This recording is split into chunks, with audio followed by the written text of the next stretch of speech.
The following episode of Dad vs. Daughter was made possible by a contribution from Cosmos.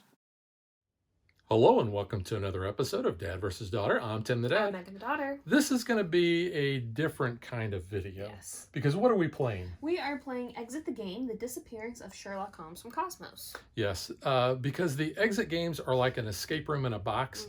They're one-offs. Yeah. So if we actually showed you the gameplay, it would ruin the experience for you. And you would get annoyed at how stupid we are in some of the puzzles. Yes. So basically what we're going to do is we're going to play this off camera, and then we're going to come back and we're going to tell you how bad we did and tell you what our thoughts are on this particular game. Yep. So check it out.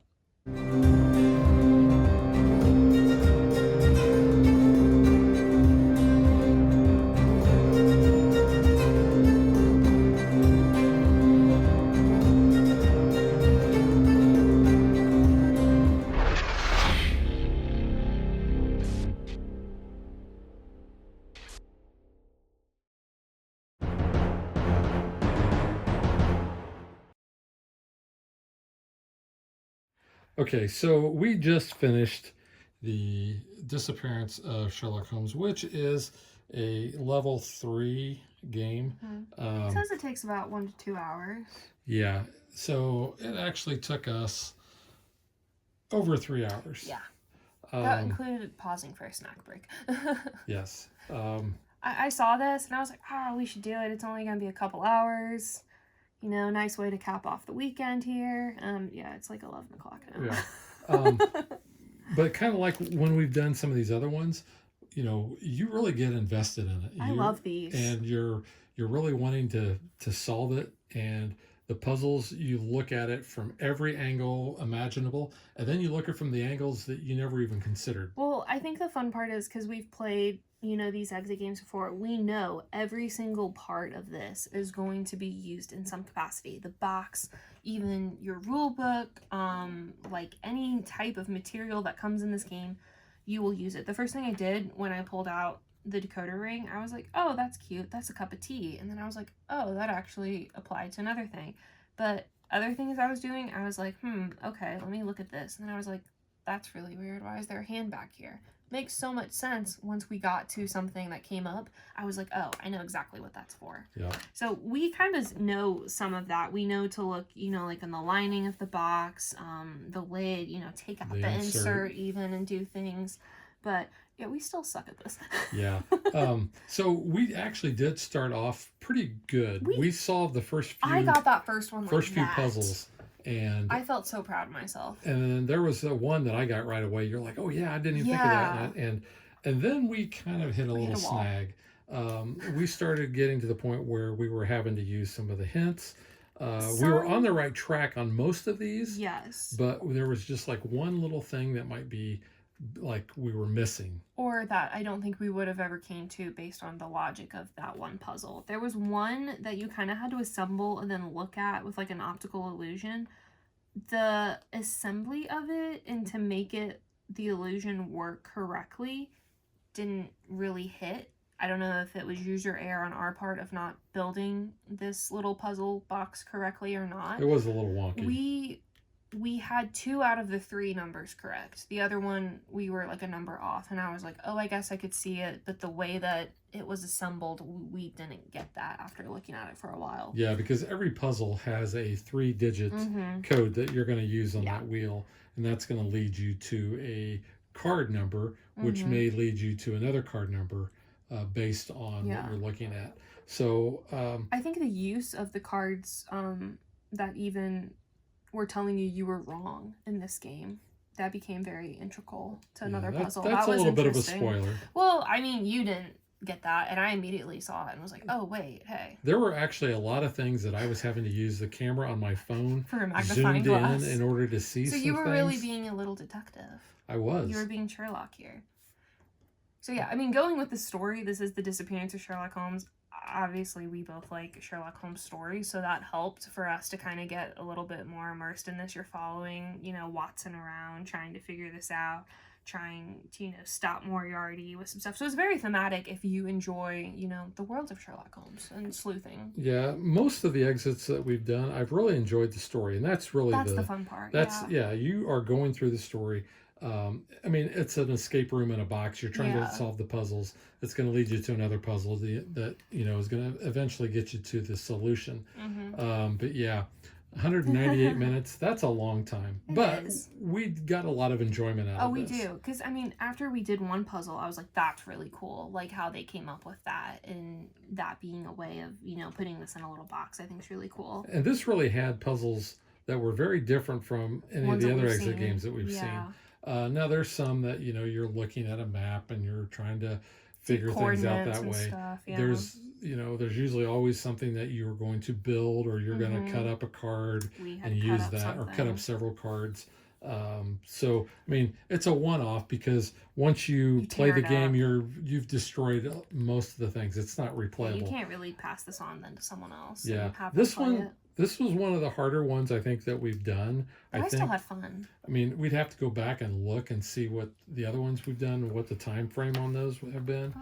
Yeah, I don't think any of the other ones we've actually taken this amount of time before. No, we have played other advanced games, though. This is considered an advanced level. I know that, like, Steamboat one. Yeah. We did. That was considered an advanced. Really? I thought that was an easy one. Nope. The easy one was the theme park one. With, like, the monster and all that we did. Yeah, there was... I think we did the other graveyard one, and that one is considered advanced as well. So yeah, for us, advanced takes us a little while. Even I felt like the easy one took us a little bit. So maybe we need to go down to the kid one. Yeah. Maybe we'll have better luck there. But I will say that doesn't diminish our enjoyment of these. No. I mean, this was an evening where we had nothing going on. You decided that you wanted to do this since you were home. And, I mean, that was 3 hours of fun. Yeah, it was. I mean, it definitely gets you thinking about, different things.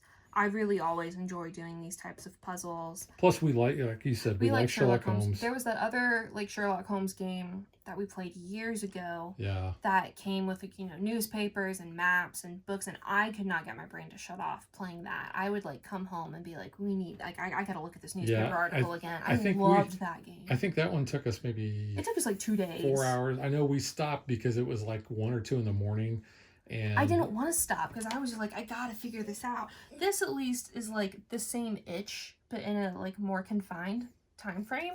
But yeah, no, I love these type of games. I love puzzles and everything. And the app is kind of nice. Yeah. How many health cards?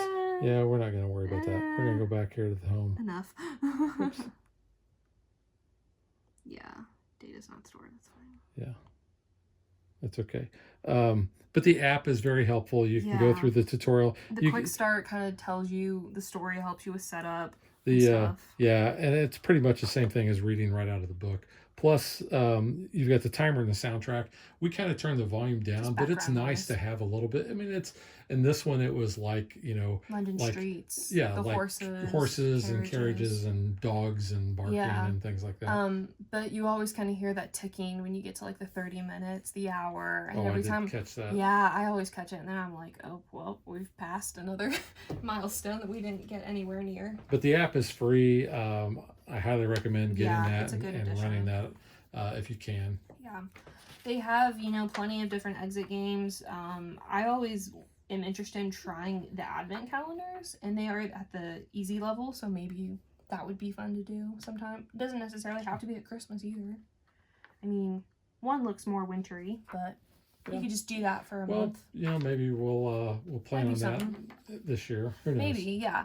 But no, I think these are great games if you have people, in your party or in your family that kind of like little deduction puzzle type games.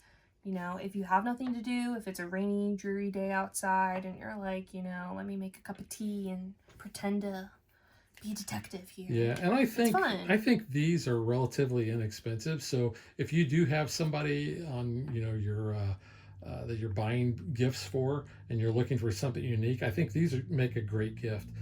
Like I said, they're one-offs. So you give it to them as a gift and you say, hey, let's play this, and set aside an evening or a weekend or Yeah. whatever. So Target has them for about $16, $17, so roughly a $20 price point with your tax. I don't think that's bad. Yeah, I mean, this could be a fun gift. You know, not for 2 or 3 hours of entertainment. No, I mean, that's cheaper than going to the movies. Yeah. By the time you buy popcorn and the tickets and everything, yeah. So, I mean, I think this is an inexpensive way to have fun for a few hours. Yeah, and I think these kind of go along with all the rest of them that we've played. This one had a theme with Sherlock that we were interested in. Yeah. The other ones that we've covered on the channel, obviously, you know, we can't show you the gameplay and everything. Yeah. But you would be shouting at us from your computer watching it. You'd be like, "Come on, dummy, it's right there." They all kind of, I don't want to say they all feel the same because the puzzles are very different.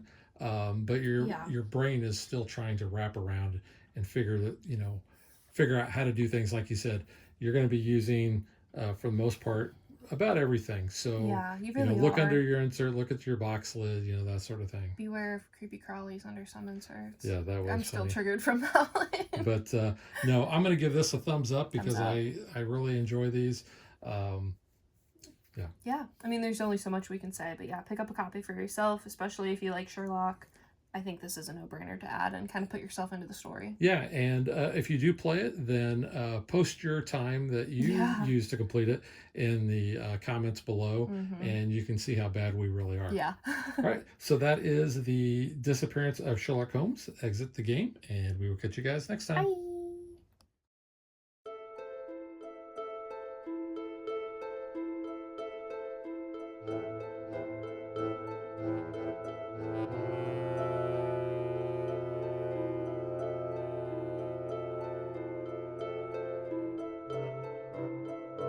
Thanks for watching our video. We hope you enjoyed it. And if you did, click that like and subscribe button. You can also follow us on social media like Facebook and Twitter at DadBeDaughter. And if you like what we do and you want to support us, you can visit our Patreon page. So thanks for watching. Thanks.